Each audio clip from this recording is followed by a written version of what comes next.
On voit sans cesse passer des titres d'articles du genre « Le café cause le cancer » ou « L'aspirine guérit le rhume des foins » ou bien l'inverse. Alors bien sûr, dans la plupart des cas, il y a une étude scientifique derrière ces articles. Mais que disent réellement ces études? Eh bien, la plupart de ces études utilisent le critère de la p-value.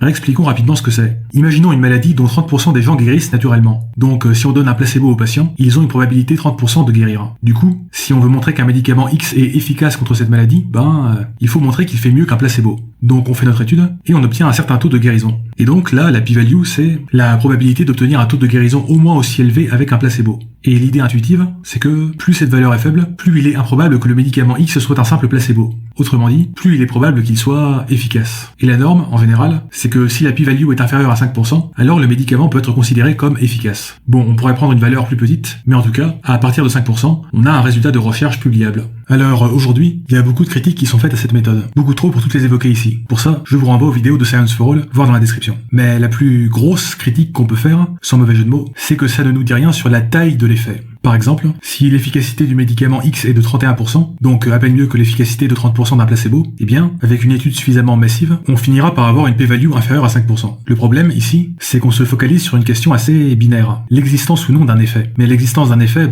ça n'a pas grand-chose d'exceptionnel en soi. En fait, dans l'absolu, il est même probable qu'à peu près n'importe quelle substance ait un effet sur n'importe quelle maladie, quitte à ce que ce soit un effet minuscule. Par exemple, avant même d'avoir fait la moindre étude, il était très probable que la chloroquine ait au moins un petit effet sur le Covid-19. Et ça l'est toujours d'ailleurs. Mais quand on s'intéresse à l'effet d'un médicament, eh bien, c'est la taille qui compte. Et en classifiant les médicaments en efficaces et pas efficaces, avec un seuil de p-value arbitraire, on s'éloigne de la vraie question importante, qui a la plus grosse?